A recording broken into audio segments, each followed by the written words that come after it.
the Bragnok clan found themselves embarking on a journey that was, unexpectedly, a much-needed respite from recent turmoil. This voyage to Haglast, while chilly and somewhat monotonous, was a welcome reprieve, a chance to breathe and find calm in the midst of life's storms. Upon arriving, the Bragnok clan was given a warm welcome by Ambassador Trigani.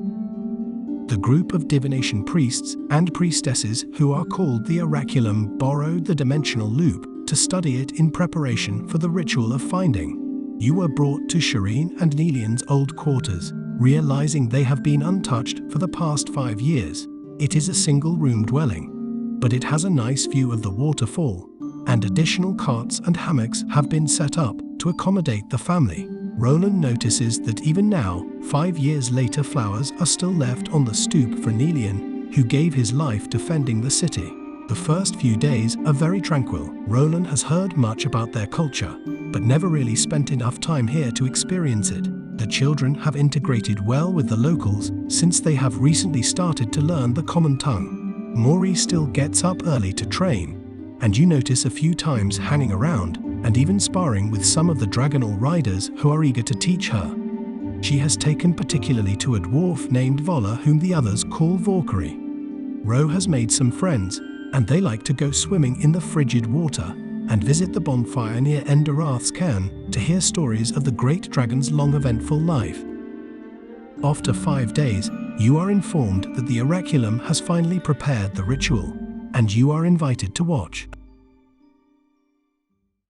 As dusk falls over the land, the community gathers in a wide circle around the massive bonfire, its flames licking the sky in a fervent dance. You notice the intensity of the fire, reflecting the deep reverence the people hold for Enderath, whose magic they call upon now. The air is thick with anticipation and the scent of burning pine, as you realize the amount of solemnity and reverence these people have for such proceedings. The Oraculum, draped in robes that shimmer like scales in the firelight, step forward. In their midst, an elder priest cradles the dimensional loop. The artifact glows faintly, its light pulsating in rhythm with the fire. The elder priest raises the artifact above his head, and the crowd falls into a reverent silence. He begins to chant in an ancient tongue, his voice rising and falling with a cadence that seems to harmonize with the crackling of the flames. The other priests join in, their voices weaving a complex melody that swirls around the bonfire.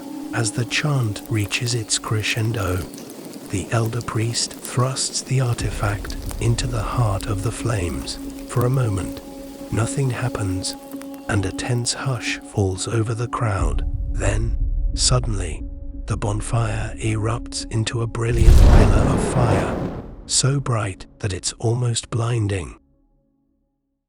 Within the inferno, visions begin to take shape. You watch in awe as ethereal images flutter like smoke.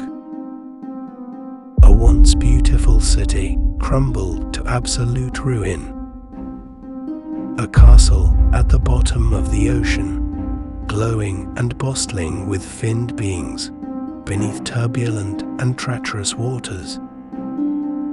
A great empire of the sea spanning many islands.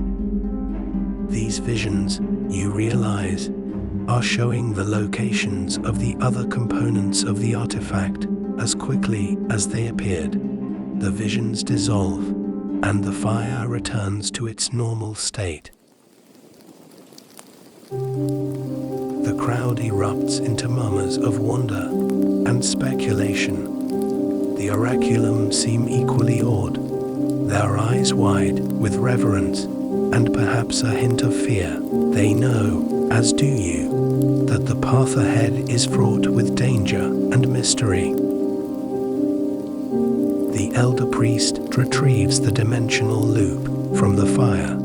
Unscathed by the flames, he turns to you, his eyes burning with a fierce determination. The path is revealed. The journey to reunite what was once whole begins now. The favor of Andarath and Dub Shaba is with those brave enough to seek out these sacred relics.